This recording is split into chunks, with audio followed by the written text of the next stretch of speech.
Setelah itu bunyinya keluar itu ndak ada. Tapi yang anaknya teriaknya anak kecil. Dia bilang mak gitu. Jumpa dengan orang yang lagi yang bawa takin. Dia mikul gini lalu kehilangan, ndak nampak lagi.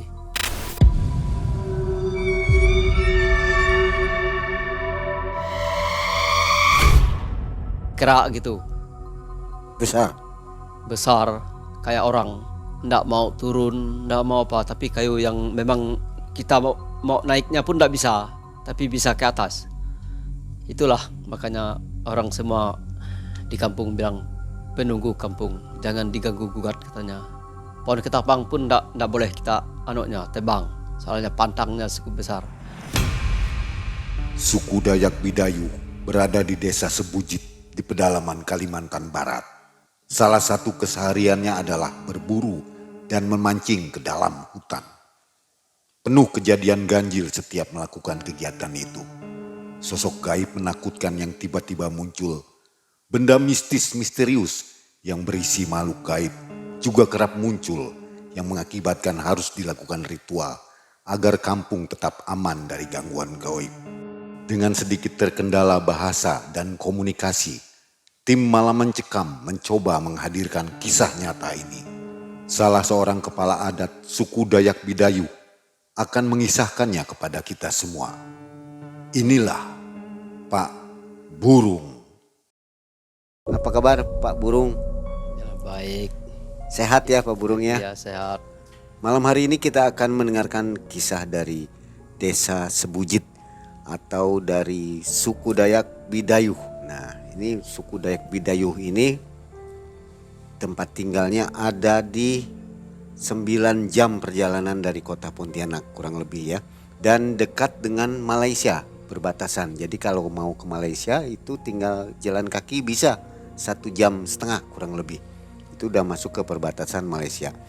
Di desa ini banyak misteri yang harus kita kuak. Di antaranya malam hari ini akan berkisah kepada kita namanya Pak Burung. Ya, Pak Burung adalah ketua adat dari suku Dayak Bidayuh. Pak Burung adalah seorang ketua adat dan juga hobinya ini berburu dan memancing. Jadi akan berkisah kepada kita tentang pengalaman-pengalamannya yang di luar nalar bertemu dengan makhluk-makhluk yang seram atau hantu-hantu yang ada di daerah ini. Baik, jangan kemana-mana, jangan skip videonya. Nanti kita akan dengarkan kisah dari Pak Burung. Sebelumnya kita akan berikan kaos dulu buat Pak Burung.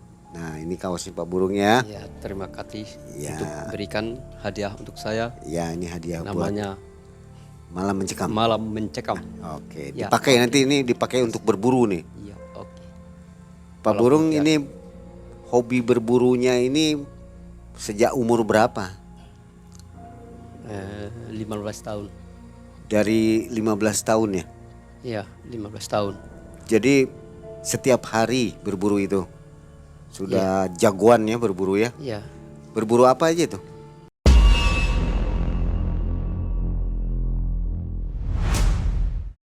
Iya, awalnya pertamanya bukan berburu tapi ialah memancing, sama juga berburu juga. Memancing. Nah, memancing soalnya hobinya memancing.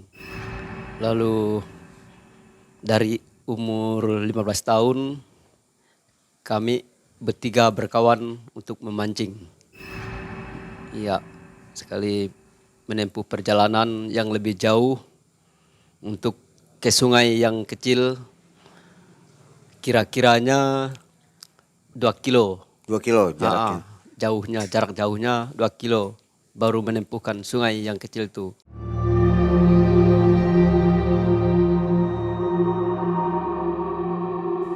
Cari ikan apa ini? Cari ikan biasa, ikan sungai yang kecil. Ikan apa namanya? Itu ikan paoi namanya. Ikan paoi ya. Sama maoknya. Di kampung Maok namanya ya. gitu. Bahwa dari situlah kami mancing.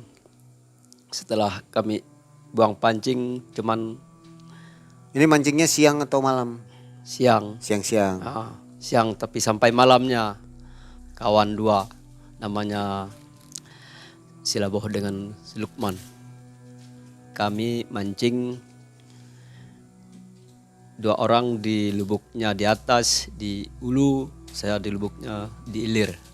Makanya inilah cara-cara kami mancing, jangan pakai cara yang satu lubuk lalu 2 orang. Inilah satu lubuk 1 orang mancingnya. Makanya kami mancing, setelah itu terjunkan pancing, lalu kenalah ikan 2 ekor. Yang punya kawan tuh 3 ekor, saya punya 2 ekor. Setelah kemudian hari lanjutin lagi pancingannya itu. Itu pulang dulu. Pulang dulu baru turun lagi. Turun lagi. Baru mancing. Setelah itu turunkan pancing, lalu dapat barang yang betul itu barang unik lah namanya, barang unik. Itu dapat dari mana itu? Dari sungai. Dari sungai. Ah. Bentuknya seperti apa? Bentuknya seperti batu. Batu. Tapi ada bulatnya, mata kayak mata. Ekornya ekor ikan, batu yang unik gitu. Dari situlah kami mancing, habis dah sore pulang lagi. Tapi saya bawa barang yang unik tuh pulang. Saya tidak beritahu dengan kawan yang 2 itu. Makanya dari situlah saya mimpi, dah tidur mimpi kakek nenek bilang inilah untuk mencari rezeki katanya. Pokoknya mencari rezeki lah, membuat rezeki kita mancing katanya. Setelah itu saya bawa lagi ke 5 harinya, turun lagi baru kami coba mancing lagi. Berarti kawan yang 1 tidak ikut lagi, kawan 1 ikut. Namanya Silaboh yang ikut. Lalu setelah itu turunkan pancing. Pokoknya terus pancing tuh pasti kena semua. Sampai satu ember atau 1 takin tuh. Kawan yang 1 teman 3 ekor. Dia dapatnya, bahwa dia heran lihat saya, bahwa dia bilang, apa kamu pandai mancing katanya. Wah ini kan, itu kan rezeki saya bilang dia. Tidak tahulah, punya rezeki kita kan masing-masing mancing, saya bilang dia. Lalu setelah itu kami pulang, lalu kami bagi. Setelah sudah baginya, dia punya bisa hilang, saya punya masih tetap kebagian saya. Akhirnya saya kesian juga dengan dia. Itu menghilang kemana? Entah kemana dia, dah roh-roh yang jahat lah yang ngambilnya gitu. Ikannya diambil. Ikannya dia ambil, entah kemana ikannya tuh. Sekali saya pun kasihan juga. Bagus kita pulang, ambil saya punya. Saya bagi saya punya dengan dia, tapi udah sikit-sikit gitulah. Makanya kami bawa pulang. Setelah itu saya mimpi lagi bahwa dia bilang tidak ada kebagian dia, kakek nenek itu. Dia ambillah punya kawan yang 1. Itu dah. Masih ada barangnya itu? Itu dah tidak ada lagi. Udah hilang ya? Udah hilang. Jadi kalau punya itu mancing dapatnya banyak? Banyak.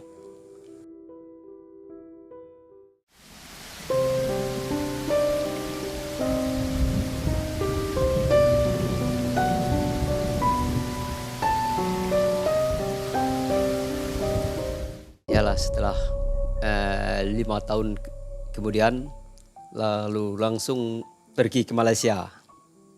Setelah pergi ke Malaysia itu 3 hari, lihat burung. Kita kan kalau masalah berburu kan makin semangat lihat burungnya. Lalu setelah itu kita panahnya gitu. Dipanah? Dipanahnya dengan anak panahnya langsung kena. Tapi jatuhnya lalu tersangkut di atas. Sekali saya bilang, kawan ada burung yang kena sepanahnya tapi nyangkut. Bagus naik katanya. Lalu naiklah saya. Udah naik saya manjat. Setelah ambil burungnya, Udah ambil burung, turun, lihat telur pokoknya burung lah. Tapi kayak yang dah diiris. Sebelahnya darah, sebelahnya putih. Setelah itu saya ambilnya, bawa turun. Nggak juga saya beritahu dengan kawan-kawan di rumah gitu. Burungnya mereka bakar. Telurnya saya simpan dikocek dulu. Makanya dari situlah dah malam harinya tidur.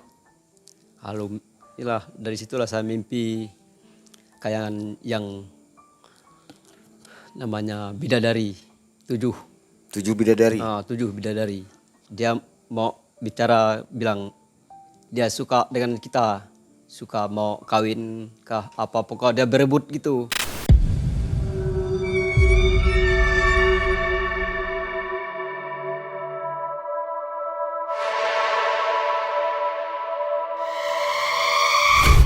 Bahwa barang itu kamu pegangnya, memang saya yang ikuti kamu katanya. Makanya dari situlah saya gelisah mau memikirkan kehidupan saya, bahwa barang itu memang bahaya. Malam keduanya saya simpan ke lemari. Lalu setelah tidur kedengarannya dah menggoncang dalam lemari, bergoyang. Makanya kita pun gelisah mau tidur. Kedengarannya kakak keruk gitu. Sekali lihatnya lemari bisa goyang gitu. Berisik ya.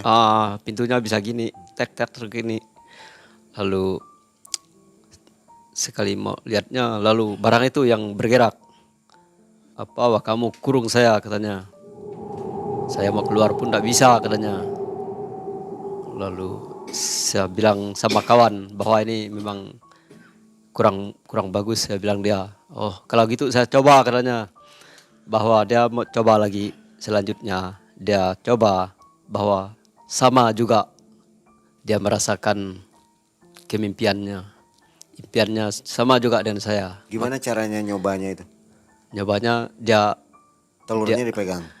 bukan dipegang, disimpan di atas bantalnya. Itu dia. Makanya kita pun susah juga itu. Kita pikirnya bahwa ini memang ganggu kita, saya bilangnya kawan. Pokoknya dia suka mengguraukan kita, gurau-gurau dengan kita gitu ya. Tapi kita pun merasa yalah ndak enak diganggu gitu. Makanya saya pun bilang kawan. Lalu ada kawan yang bilang bagus bawa pulang kampung, kasih orang tua gitu katanya. Makanya bawa pulang, dikasih orang tua, kakek. Lalu sekali kakek pegangnya, oh ini untuk pendingin katanya. Dia simpan. Pendingin apa itu? Untuk mendinginkan kampung gitu, mendinginkan kampung supaya enggak kena apa-apa. Makanya dia simpan ke rumah adatnya. Yalah, dari situlah pikiran saya dah aman. Makanya dari situlah puncanya. Nah, sesudah itu lagi dari berburunya pakai anjing. Burunya pakai anjing. Sekali berburu dapat tanduk kijang. Bukan rusa, kijang. Sudah setelah ditembak, yalah tembaknya pakai lantak gitu. Lalu lihatnya udah mati. Sekali lihat tanduknya ndak ada. Tanduknya sebelah kelihatannya bergantung sendiri itu. Barang yang aneh kayak gitu, heran saya lihatnya. Oh ini memang ada artinya maksudnya saya. Makanya saya udah ambil malamnya. Lalu mimpinya harus kakek yang bertanya sama saya. Kalau kamu mau ambil barang itu, harus ambil 7 kepala katanya. Kepala manusia. Kepala manusia. Baru saya kasih hadiah untuk kamu katanya. Tapi itulah, saya pun bukan orang yang kayak gitu. Saya pikirnya enggak, takut juga dengan kakek yang ngomong kayak gitu. Makanya kalau udah dapat 7 itu dia kasih baju jaket katanya. Itulah untuk kekebalan kita maksudnya. Daripada dapat barang yang kayak gitu saya pun takut juga. Simpanlah ke rumah adat tadi. Dari situlah anaknya orang tua merasa kita seumur-umur gini dianggaplah kita dah menganut kepercayaan kayak gitu, bahwa dia menunjukkan bahwa saya jadi ketua adat, pemangku adat di kampung gitu.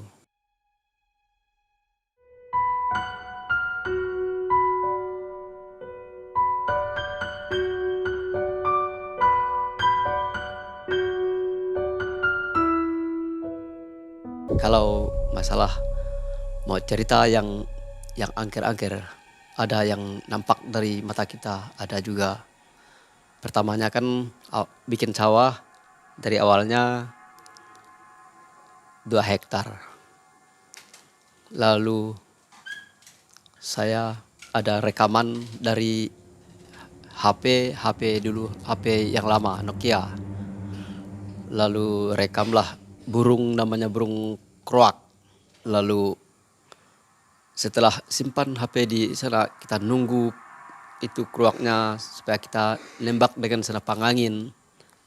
Setelah itu bunyinya kroak itu enggak ada.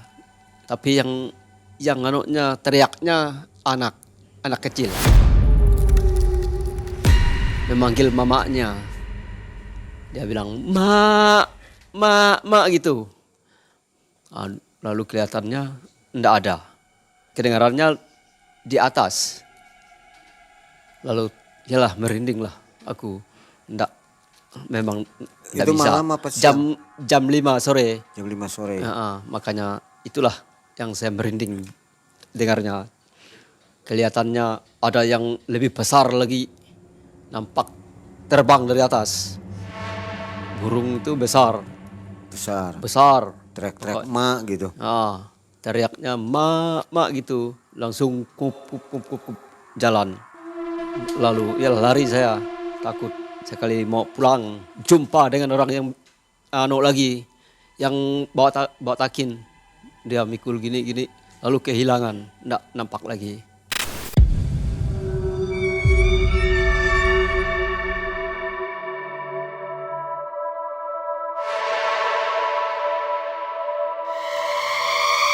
Kelihatannya putih, jalannya jongkok.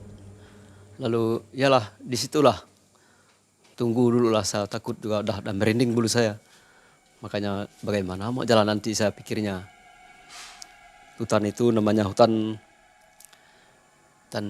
Mi namanya. Ternyata burung itu hantu apa itu? Yalah hantu kroak lah sebenarnya. Hantu kroak ya. Soalnya saya bunyikan HP lalu dia datang. Makanya itulah saya heran. Sekali dah bunyinya kayak gitu, itulah yang saya takut. Sekali pulang lalu jumpalah yang jongkok tuh jalannya. Dari situlah saya dapat yang lebih aneh. Ada cerita-cerita hantu lagi yang pernah dialami? Yang dialami enggak, cuman itu yang saya alami, tapi yang saya dengar ada. Apa itu? Di sungai, tapi di Lubuk Biu namanya.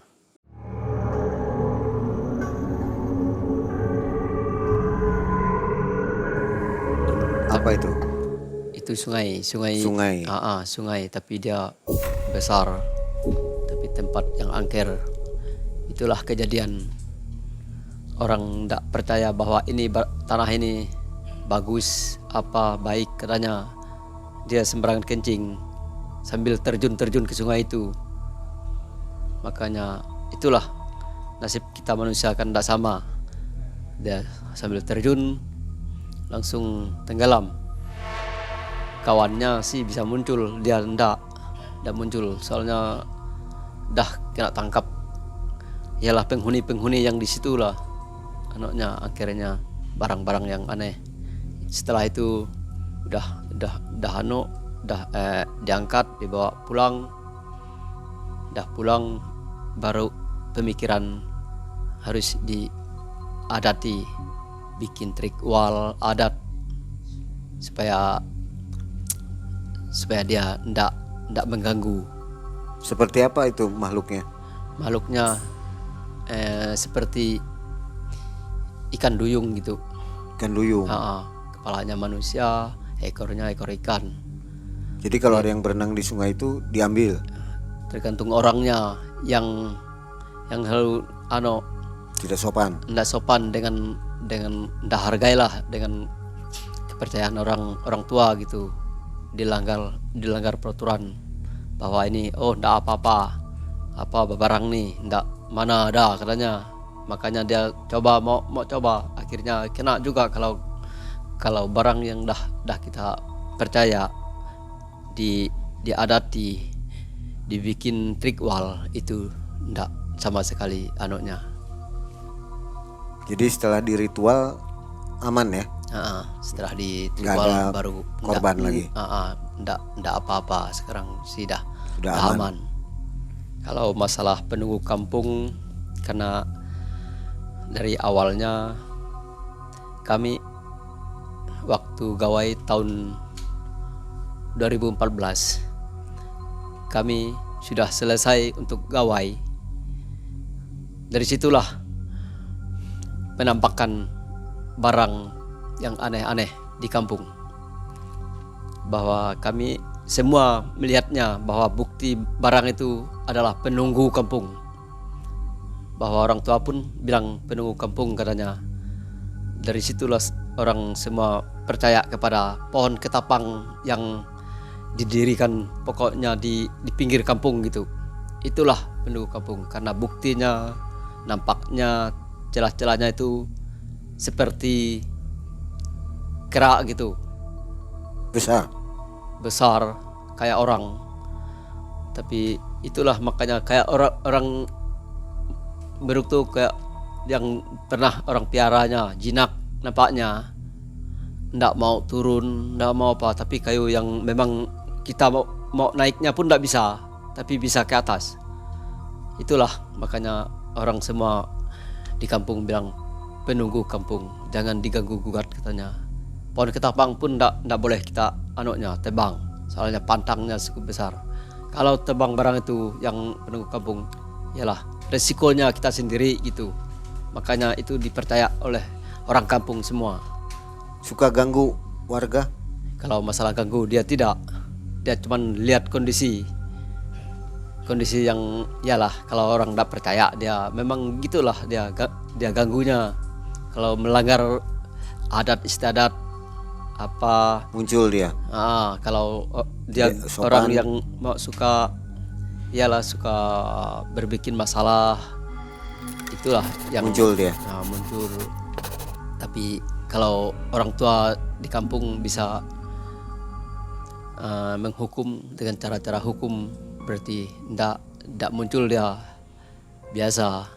Tapi yalah, dari situlah ada penunggunya, dari pohon ketapang tadi. Jadi Itulah adanya di depan kampung. Setiap mau masuk kampung pasti lewat situ. Pasti lewat. Kalau lewat malam muncul, suka ada menampakkan. Ndak dia cuman untuk masa gawainya yang ada. Kalau di masa-masa lain ndak nampak ya. Kalau di masa gawai ada dia nampaknya. Tapi waktu itu awalnya gawai itu dia nampakkan diri bahwa barang tu memang penunggu kampung lah. Dari mimpi orang tua bilang gitu. Yang dari pohon ketapang tu ada penunggu kampung katanya. Dari situlah anaknya. Ada berapa penduduk Sebujit? 170 enggak salah. 170 kakak. Saya sebagai ketua adat dipercaya oleh organisasi adat bahwa yang masalah perkumpulan kami, masalah gawai, masalah undangan, saya inilah yang menunjukkan bahwa kita harus bekerja sama dengan tetangga yang seberang gitu. Masalah festivalnya, gawainya, dengan kerjasamanya dengan orang di Malaysia, dengan kawan-kawan yang di kampung lain, itulah yang kita hargai, bahwa kerjasamanya saya yang ketuai untuk mengajak organisasi untuk bekerja sama, gitu aja yang saya anutnya. Jadi nggak ada pernah ada bentrokan ya? Baik masalah budaya, baik masalah trikwal, itulah yang saya ajak mereka untuk bergabung bersama kerja budaya kita Ya. ini. Itu setiap tahun ya acara gawai itu? Kalau masalah gawainya setiap tahun. Kalau acara yang masalah dari panennya sampai dari awalnya kan dari panen sampai ke gawainya, dari panen kan ada budaya adat yang tersendiri gitu. Baru istilah itu baru gawai biasa, gawai Itu gabungan. di gawai apa aja yang ditampilkan? Itu Pak Burung. ditampilkan itu penyambutan tamu. Setelah penyambutan tamu, menari-nari di bawah rumah adatnya. Setelah itu dimandikan semua segalanya. Setelah itu ada anaknya lagi yang istilahnya yang olahraganya seperti manjat aul terbalik tuh. Manjat apa? Pohon pinang, Bukan, memang bambu. bambu. Tapi mundur. Mundur, pakai terbalik tuh mundur. Setelah itu baru menyumpit gitu. Budaya-budaya ini ya. Itulah budaya Suku Dayak Bidayu. Bidayu. Sebujit. Oke. Nah, Sobat MM, itulah beberapa kisah menarik dari Pak Burung selaku ketua adat ketika berburu dan memancing ya. Jadi memang masih kental mistis di sana di Desa Sebujit. Terima kasih Pak Burung atas kisahnya. Mudah-mudahan menambah info kepada kita semua tentang budaya suku Dayak Bidayuh. Dan untuk sobat yang punya waktu atau ingin berkunjung ke Desa Sebujit, ini alamatnya ada di Kabupaten Bengkayang ya, di Desa Sebujit. Jadi jaraknya juga lumayan jauh dari Pontianak. Akhirnya Mang Ei dan tim undur diri dari Sebujit, Kalimantan Barat. Assalamualaikum warahmatullahi wabarakatuh.